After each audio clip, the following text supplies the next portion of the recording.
Pay me $1 billion and I'll kill Superman.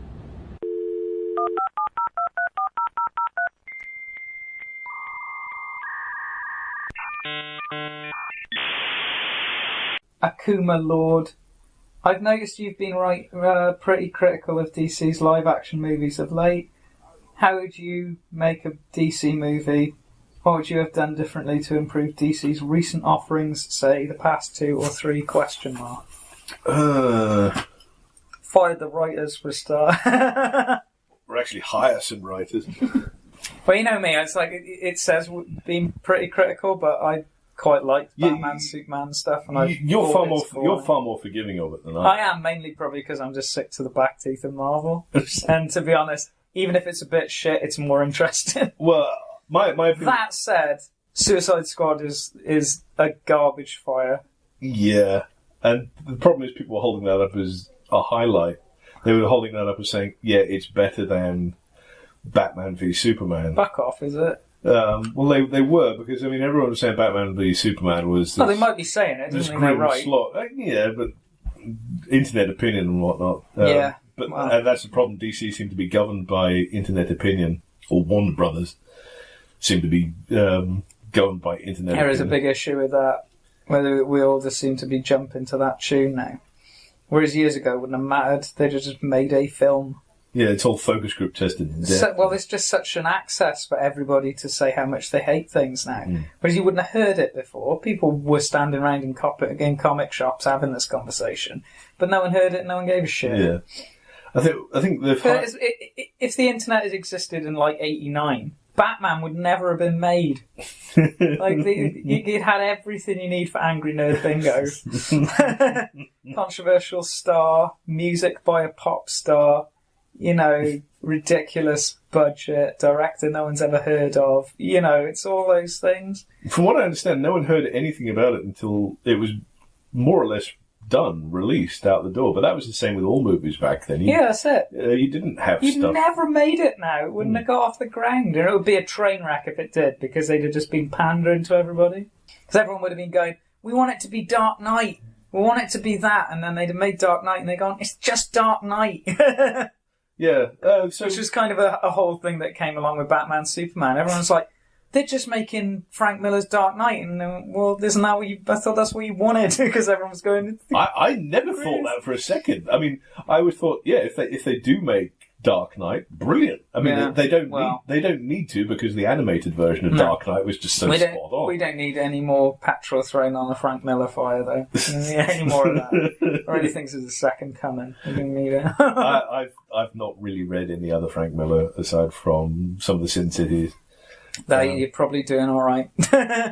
Yeah, he's not great. No, there are issues. I mean, as far as this movie thing goes, he lost me with The Spirit. Yeah, that wasn't it wasn't Will Eisner's The Spirit. It was Frank Miller's The Spirit. And they're two very different. I like it, but for different reasons. It's weird because I do like The Spirit, but they're totally different things. Well, I can appreciate it as being a different thing. But anyway, so yeah. So anyway, that's set the scene. But there are DC movies that I have serious issues with, like Green Lantern. Oh my god. Oh my god. I've watched that 1.5 times. I've watched that once. Wow, you managed to make it through a whole series. Well, I mean, I paid to go and see it at the cinema, like many people. I went because Ryan Reynolds. Ryan Reynolds is fun. Yeah. I will happily watch anything. Still make it greener, animated.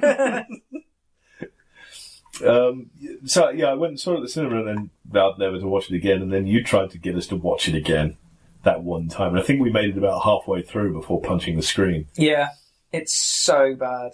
It took me about 3 attempts to watch it. Because I remember putting it on about twice and then going, I've got to watch it all the way through just so I can have an opinion of it. But it's so bad. It's so bad. But I think, one day I'll write a version of it for me. Because one of those writing exercises that they tell you to do is fix a film that you hate. Oh God! Never write a movie, the stuff you like. Find a movie that you absolutely hate and try and make it good. Because I have a bunch of ideas about how I'd do Green Lantern, and it would be nearer to something like Inner Space. Because he should be the Dennis Quaid character from Inner Space. He should just be this jackass who's pissed everybody off because he's so good. It's like, he's actually really good pilot, but he can't get a job or a life anymore because he's an asshole. My knowledge of Green Lantern's kind of scratchy. Isn't he sort of chosen because he's supposed to be a noble soul or something? He is deep down, but also Hal Jordan's a bit of a dick, and that's. Or did he just get or did he just give? But it is that you know Dennis Quaid's character in Inner Space. Yeah, he's not a bad guy. He's just a bit of a twat, and it's like, and that's kind of where. But also, that's how that film should start, with just a guy who's a bit of a washed-up joke. You know, on Earth. Wasn't that what most of the characters in the 80s were, though? Well, yeah, exactly. Yeah. But that's what you want from that. And you should just start with some guy who's pissed his life down the toilet, not a giant floating space head. That was what ruined that film for me. On an asteroid. You were burying a head. Like a bunch of the Quarkanoids are on the Zephonosphere. It was the exposition, and they're imprisoning Captain Fucknose and no one cares. It was the exposition at the start which ruined that film. Don't start the exposition like at the start and the giant floating space head, which was just because you just don't care. It's like, I don't care. I don't know who these people are. They're bad CGI, and I just don't care. Well, I mean, if they're important to the plot, write the plot around them. Don't spell everything out through exposition at the start. You start with your main character, and as he learns that stuff, the audience learns it. You don't tell the audience and then have to tell them again. It's that whole thing that it did with Prometheus that winds me the fuck up, where you have the intro bit with the guy drinking the goo, and then you have them finding the cave with the paintings on the wall and everything, and then it goes to the spaceship, and they get everybody out of cryo, and then explain about the guys on the wall, and it's like, I know! I was there! Because as an audience member, you there, you saw it. It's like, why am I sitting through this again? You don't tell them twice. And why would anybody sign up for a mission that they know nothing about until like, oh, we're at the planet. This is why you're here. Nobody would do that. It's so annoying. It's the Hans Gruber plan thing. I've got all of these details, but I'm not going to tell you how we open the vault. Yeah. It's like, why would anybody must be paying them a hell of a lot of money? Do you know what I mean? There was something interesting that Helen brought up about Prometheus, because there is that running thing of like, they are the worst scientists going. It's like, touch it with your hands. Yeah, like, you know, he's scared of a dead alien that's been like fossilized for 6,000 years, but he'll touch the dangerous space snake after taking his helmet off on an alien planet. It's like, oh, the air's breathable. Yeah, and full of how many viruses your body has no immunity to? Did you read War of the Worlds? I mean, what the fuck? It's inconsistent. But Helen brought up an interesting point. Is there's a line by Charlize Theron's character where she mentions that she hired most of them. Personally. Yeah. She says that line. I hired most of you personally. And you also know from the whole thing that she doesn't want the mission to succeed. It's bollocks, and she hates it, and she doesn't even want to be there. And you're like, did you just hire the worst people you could just to fuck this thing up? And it's like, then that's great. That would have been a great story. That would have been a great storyline. Yeah. I hired the biggest idiots on purpose. I mean, it would have completely... The guy who replaces his oxygen supply with marijuana. I mean, it would have completely changed the tone of the film. Arguably for the better. It wouldn't be much worse, let's be honest. But yeah, that would have made a killer plot point, that. So I have thoughts on like how I would redo Green Lantern. Yeah, it would be like an 80s movie. Obviously. Duh. What else am I going to do? But it would be who'd produce the best movie. The washed up like 80s hero. That's what I'd do. And also, I'd love one of the things I would do with Green Lantern is I wouldn't give him a stupid costume. He would just have like a T-shirt with the Green Lantern logo on it and a leather jacket or something. Because all his powers have come from imagination and stuff. It's like he can just wear whatever the fuck he wants. I think there is a Green Lantern far cooler. I think there is a member of the Green Lantern Corps which does that. He just wears like a leather jacket and stuff. Yeah, there's like the Oh God, I don't know anything about. I've just seen pictures of him every now and again. Yeah, he's got this weird sort of. He has a terrible bowl cut. Yeah, and Helen will be screaming at the screen now, going, "Tell me his name," because he's like her favourite version of the Green Lantern. My alteration... Mainly because he's an asshole and goes around hitting people a lot, which is cool. He has like whole rage issues, which is just great. I mean, I started writing a sort of fan version of Batman v Superman. Yeah. I was calling it Brighter Dawn.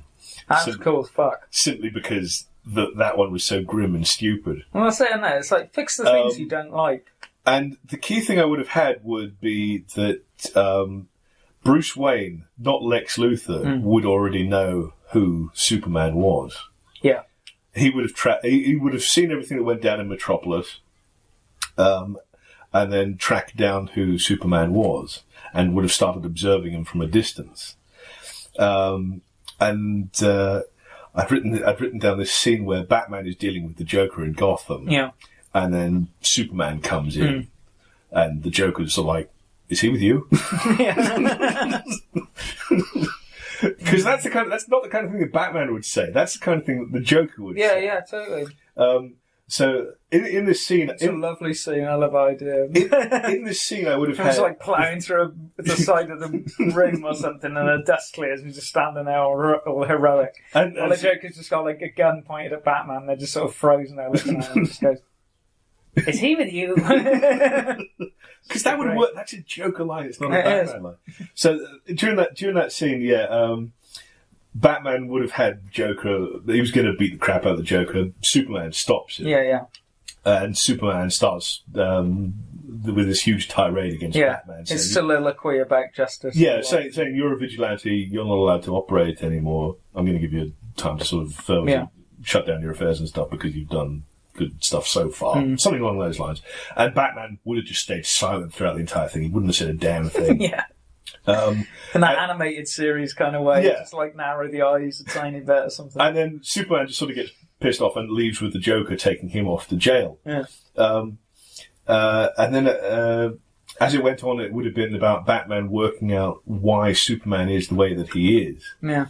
And they finally meet at Lex's ball or whatever he's throwing. That's a fundraiser event.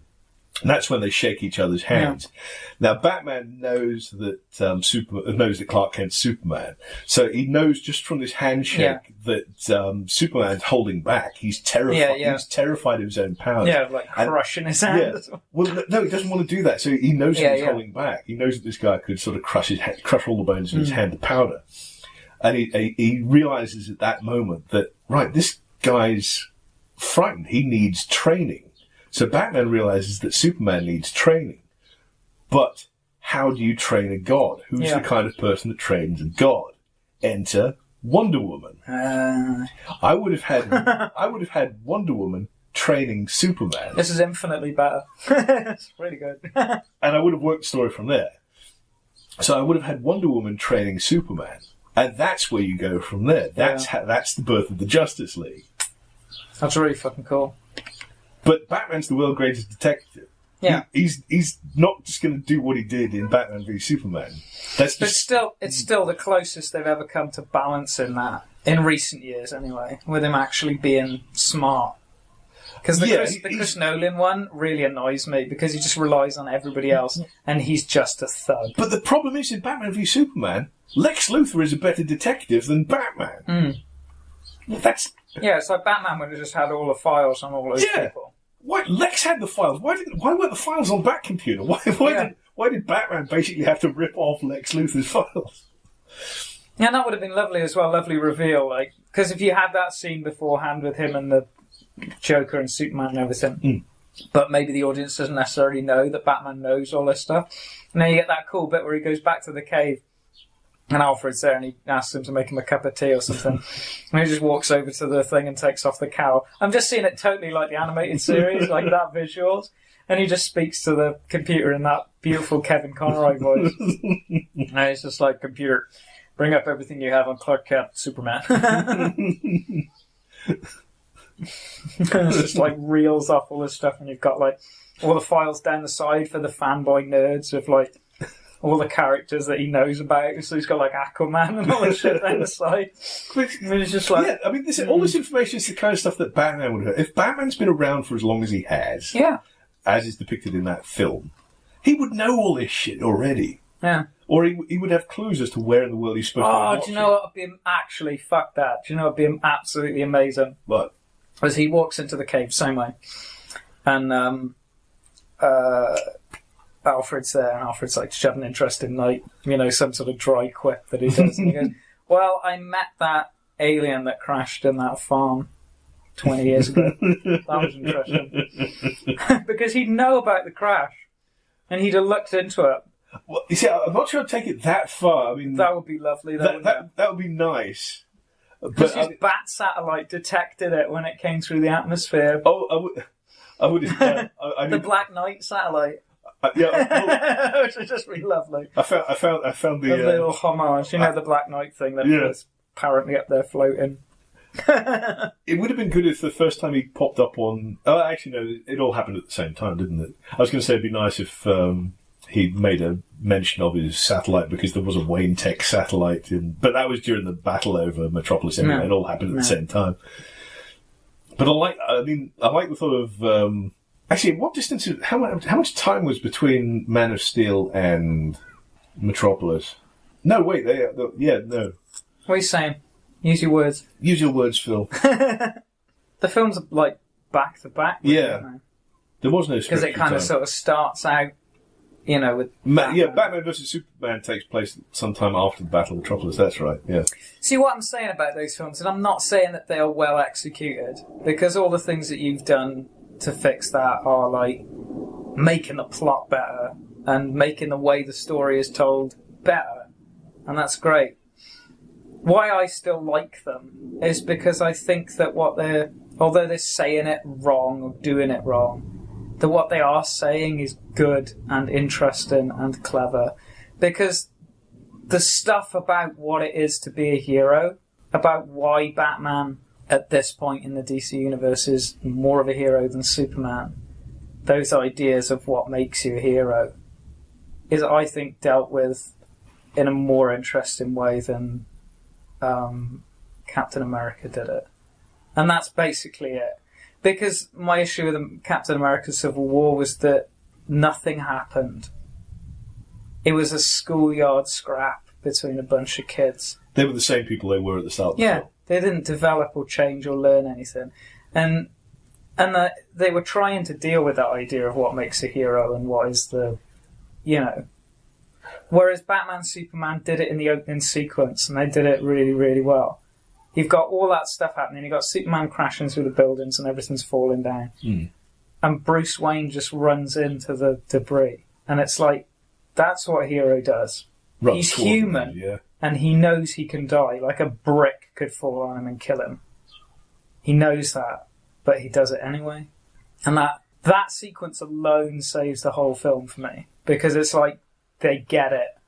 Because the minute that Superman is afraid, because Superman can be what he is in that movie, because he's not afraid, because he's a god. Well, that's why the thing he's afraid of is his strength. Yeah, but as soon as Lex Luthor goes, you could lose something that you care about with his mother, he instantly folds. He's like, I'll do whatever you want. And it's like, the first time he faces fear, he collapses. Whereas Batman faces fear all the time because he's just a human. He's just a man. Well, this is trailing back towards problems that lead right back to Man of Steel. Yeah. Which is why I thought that it needs to be played up that what Superman is afraid of is his own strength and the fact that the world around him is so fragile. That would definitely work off the back of Man of Steel because he's seen what his powers can do. But Man of Steel did out of control job putting this down. I mean, mostly because of the interaction between Clark Kent and his father. Yeah. The other Kent, what's his name? Yeah. Because, I mean, I forgot how did I forget the name of the actor? Kevin Costner. Yes. I keep wanting to call him Kevin Costner. He is Kevin Costner. I know he's Kevin Costner. But, but yeah, their relationship in that film was so skewed. Like, he was sort of basically saying, don't care about the world around you, which is the polar opposite of what that character was supposed to be. The whole reason that Superman is who he is because he's brought up by this wholesome American family that has those values. It's that whole, and standing up for the smallest kid on the And the Kents in Man of Steel seems to be more about self-preservation than anything else. It's I haven't watched it since the cinema, but I remember it being a bit of a convoluted mess. Was basically it. There's something interesting that Max Landis said about, because there was a lot of controversy about him sort of killing Zod and everything, everyone's like, oh my god. But Max Landis pointed out that, do you think he would have killed Zod? And he's like, yeah, I think he would have done it straight away. Yeah. There wouldn't have been that massive fight. He wouldn't have done that. If he'd been brought up by those parents, yes, he would have done that. Especially when he got that flashback about him killing the cow or whatever, and it's just like, when he's like... Because there's a lot of stuff... Kill the cow? Actually, I think I'm thinking of some of the stuff that Max Landis said. Yeah, because that was whole Max Landis's justification of it, which was really lovely. I don't remember him killing a cow. No, he didn't. It was in the Max Landis thing. He had this lovely idea about how he would justify that whole idea because his dad had him sort of kill a sick cow on the farm. Right. When he was. Oh, this was something he wanted to put in there, right? So and it would balance. It would lead into the idea that it's okay to put something that's broken down. And it was like. Well, that was absolutely awesome. But that's the sort of things that you should have had with the Kevin Costner sort of flashbacks and all those kind of things. Yeah, it needs Whereas to be I don't remember what they brought to the film at all in any way. To the point where I remember something that somebody else implanted in my head as an idea. There was because I was thinking it was in the film because it's such a good idea. Clearly, it couldn't have been because it was good. It seems Warner Brothers eject all the good ideas and stuff. I don't want to say anything about it, but there's a scene in Wonder Woman which they actually had to fight to put in there, which is one of the best moments in the film. Interesting. And Warner Brothers didn't want it in there. Yeah. And everyone holds that up now as one of the best moments in the film. So Warner Brothers... But then there was a lot of issues with that with Marvel as well. I watched something recently that was about Joss Whedon's issues with working on the... Avengers films, and the amount of fighting he had to do to get some of the sequences in that are possibly some of the best sequences in the films. You're just like, really? They're like, oh no, we don't. In the first one where they go to is it the first one or the scene where they go to the farm together? I think it might be the second one actually. That's Ultron. Yeah, it's Ultron. So they all go to the farm together, and you get that kind of, that downtime with them, and you get the bits about the characters. That's all Joss Whedon. They didn't want him to do it. One of the best bits of the film. One of the best bits of the film is where Tony Stark and Steve Rogers are chopping wood, and they're trying to beat each other. Well, they don't never point it out, which is lovely. It's like he's got this twice the size pile of wood. It's not even that. Tony Stark has his little pile of wood. Steve Rogers has this huge pile of wood, and Tony gets called away, and Tony points at his pile and says, "Don't steal from my pile." It's all those things, that's what makes the film, and then you always get the producers going, oh well, we'll ditch that and we'll have another big action sequence. Yeah, they don't. No, you don't. In order to make something that's memorable, you don't need to throw money at it. You need to throw quality writing at it. Well, it's something interesting. It's just sort of occurred to me now. We're talking about it. Parallels between this and developing games is some of the fights that I've had while developing, well not fights, but some of the sort of clashes of ideas I've had while developing games are to do with stuff where people are like, oh, don't put those little bits of detail in, no one's going to notice, doesn't matter, and it's like, but every person who plays a lot of games that you talk to never remembers the major big bits of plot, but they'll remember that, there was a mug that represented a certain character on a table, or something like that. Do you know what I mean? Or they'll remember the certain this moment where something fell down and made them jump, and all these kind of little details that are in the world. They're the stuff that people take away from it. They're the moments that everybody remembers, the little inner stories within that world. It's the bits which inject charm. Yeah, you remember exactly the charm of a product. Exactly. If everything is just by the numbers or spelled out ABC, then it becomes too clinical. It becomes impersonal. If it's just constantly focused on the bigger story, there's nothing personal in it, and there's nothing for the individual to connect with, and it falls down. I think we're talking about the same sort of thing when it comes to movies. You don't have those moments with the characters where you see them as people interacting with people, then you can't connect with them. And when the big action sequence comes, there's nothing invested with the audience, and they don't care.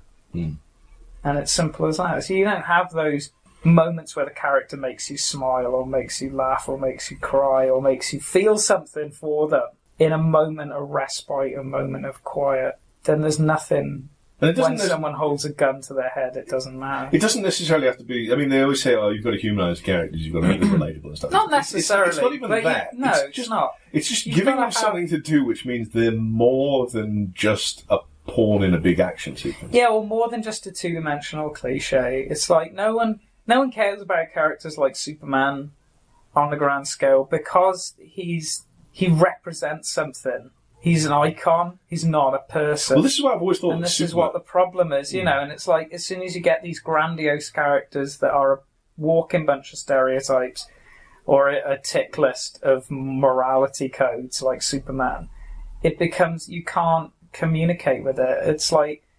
Batman is endearing because he's human and he has faults. Well, Batman's a detective. A detective has something to do. Superman can do anything. So Superman can do anything he wants. Batman actually has to fight to achieve his goal. I've always felt that Superman is better as a supporting character. He's better as a character that operates in the background. Well, not operates in the background, but he operates in the background through the story. He's there. He's a presence in the universe. But following a story in which he leads is boring. There is the Frank Whiteley All-Star Superman is very much worth a read. Because it's one of the only things that you'll read where people got what Superman was. And the idea where it came from is fascinating. Because the guy that wrote it, they were at a comic convention somewhere, and he was just sat doodling at his table. And he saw this sort of slightly overweight guy in a Superman outfit, who was just sort of sat, I think he was just sort of chilling out in the sunshine or whatever. And he looked at him and just went, that's Superman. He's completely unafraid of anything around him because nothing can hurt him. And it totally changed his approach to how... And he wanted to write this All-Star Superman for it because of this idea of how it was going to work as a thing. And there's this beautiful scene where, in the book, where there's a girl on top of a building and she's going to kill herself because, like, her therapist didn't show up when she needed him. There's a reason for it that's set up much earlier in the book, I can't remember. And Superman just sort of lands on the building next to her and just sort of talks to her. And it's like, that's awesome. It's like, because he doesn't have to do anything else. And there's scenes like that all the way through it. And it's like, he doesn't have to fight stuff. It doesn't matter. But Hollywood's got to focus on action, and he can tear a building down with his hands. It's amazing. It's like, he never would. Because he's not that. Because he doesn't have to. Nothing can hurt him. Yeah. I mean, if we look at Superman Returns, there's this scene after he returns. It's a montage of stuff that he's up to. I think it's told in the form of a news report. Yeah. Where he's off doing... I really quite like that film. I rewatched it recently. I really wish Kevin Spacey had come back as Lex Luthor. Yeah. I would have killed for that. It was a great movie. But the point is, throughout this montage, all he's doing is action stuff. He's stopping crime. He's thwarting bad guys. Yeah. He's never actually doing what you said, which is we're just sitting talking to someone. Yeah. This is why I've always... But still, that's interesting because the focus is... What they've done with that and why it's good is they've gone, he does that stuff. But it's not the focus of the film. We've put it in there so you know he does it. But throughout the bulk of the film, he never really does anything like that. He doesn't really do much of anything throughout the film. Because he kind of doesn't have to. Well, no. It's his presence and what he stands for. Which I guess plays into what you're saying, whereas he works in the background of a story. Yeah, he's not a main character. He represents something. You see, I've got this fantasy in my head about DC icing most of their characters. Yeah. Having this sort of post-legendary universe, which is set after all the existing lineup have either died or retired. And all you have left really are like the immortals, like Wonder Woman and Superman. Yeah. And Superman is like... He's not grizzled, he's not angry, he's not grim or anything like that. He's like a kindly uncle. Yeah. He's got like grey flecks in his hair, and he just goes around helping people out. Yeah, yeah. But he's a perfect background character. He's the kind of person which you build, who acts as the centre of the universe, but isn't the focus of it. Yeah. He's there, he's a presence. That would be a fucking amazing series. I had a good way of introducing it. It would be You should write it, but not use the characters. You should just do it like, have a universe where... Because I gotta admit, I love that stuff when you have, like, all the heroes are dead and they're legendary. It's one of the reasons I kind of love Watchmen, is because of the idea it's after the fact. Yeah, the golden age is gone. You know, and they're all sort of remembering it, and you have, like, the Minutemen photograph and all that kind of stuff, and I love that. It's because you get to sift something that's through quite history. relevant in Candleman. Like, a lot of the stuff is, this isn't the golden age, that happened. You know, the legendary characters are gone, and the institutes that they were part of, like their sort of version of the Justice League, is kind of being mothballed because they don't really need it anymore. And it's, you know, it's that world. Well, the reason that's fun is because you feel like you're like an archaeologist sifting through the remains of an old civilization, and you get little glimpses of it, and you never see all of it. You've got to get these little magical moments. You've got to work towards digging it up. Yeah. You've got to. It's what makes the story. Yeah, totally. Exposition ruins that, like at the start of Green Lantern. Yeah, yeah. If you spell out what the history's been, what else? What you've got no story to tell. Well, this is it, and I mean, it goes into that. There's a question that I sort of avoided really doing because we have kind of touched on it, but about the idea of backstory kind of ruining stuff, and it ties into a lot of that. Well, backstory doesn't ruin something. Backstory is very important. It's how you deliver it.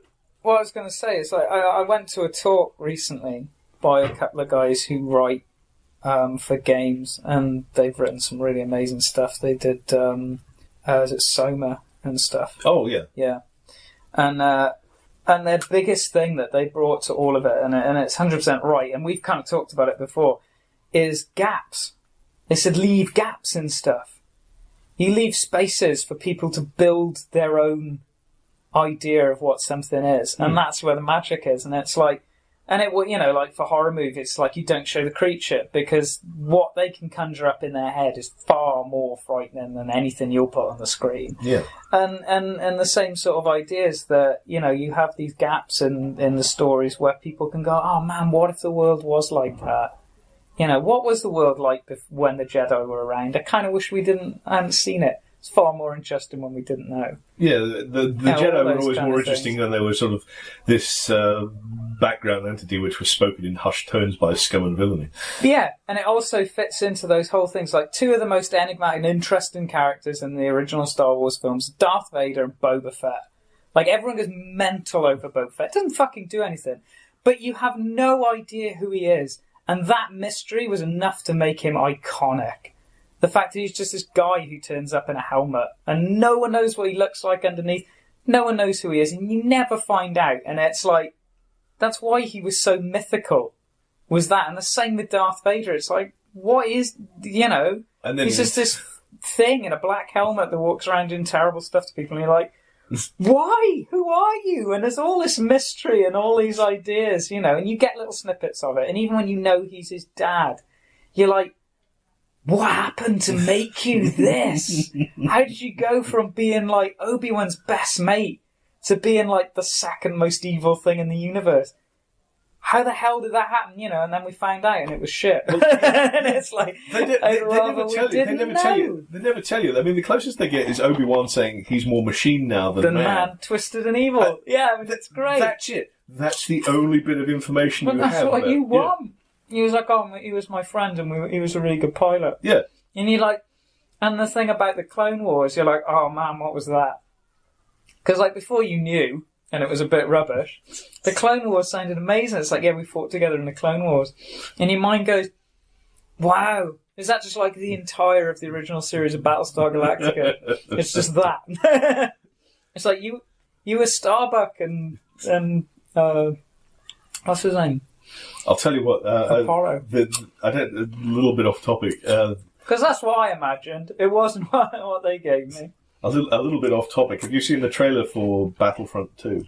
No, I've not. There's a gameplay trailer in that, which is set in Theed on Naboo, the Imperial city on Naboo, and it's gameplay between the droids and Roger. the clones. Yeah. And it just 5 seconds of this looks infinitely better than the entirety of the Clone Wars movie. On top of that, you have this fucking awesome remix of the Duel of the Fates. Oh, wow. And it just... This is possibly one of the best bits of music ever written for Star Wars. And that's right up there with the actual Star Wars fanfare itself, is the Duel of the Fates. And the Imperial March. But, they've sort of beefed it up a bit, this piece of music, so it's sort of thumping away in the background, and these beats are in tune to laser fire and stuff that's going on in the gameplay. That's editing, that is. I know, it's just a quality edited thing. I could watch this for 2 hours. But there was something interesting that occurred to me when I was rewatching the original Battlestar, because I haven't watched it in years. And I've never watched it. Dug it out and put it on. I was never a Battlestar guy. Yeah, it was always on TV when I was a kid and I was watching it. But part of what occurred to me watching it was like one of the reasons that I really liked it, and something that I felt I was enjoying about it watching it again, was I was like, this is how people thought Star Wars was. Because it was obviously a reaction to Star Wars. After the first movie. Before it became really Jedi-centric. Oh, it was about the war. Yeah, It was and the about idea, rebels, and Well, that's always been but the there's all those interesting part, other planets and people just carrying on with their lives, and they know about it. It's like, oh, we know about the Jedi and they are kind of out there, but it never affected our lives, and it's those kind of like the way Tatooine is in the first movie and the way Harrison Ford's character is, and it's a lot more like. There's people just sort of making their way in the universe, and it's a lot more like a Western. Well, that was always the interesting, or what I thought was the more interesting stuff that thing. I wanted more of, and I was watching Battlestar, going, "This is awesome." But this is because it's kind of what I wanted from Star Wars and never got. Did you ever get around to watching Rogue One? Well, I still haven't now.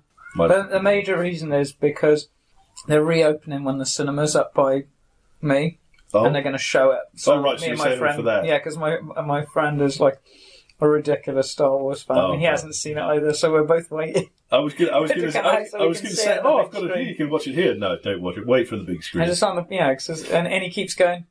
It's £10 on DVD. I'm like, just wait. Keep waiting. I'm amazed you lasted this long. They won't do it now. They'll open the cinema and be like, oh, it's too late now. And we're like, no. December, January, February, March, April, May, June. How have you lasted 6 months without watching it? Because my life doesn't revolve around this stuff. I have the ability to walk away. At the end of the day, it's just a movie. Sorry, everybody that's listening. It's not just a movie. It's just a film. Stop. And they're just comics.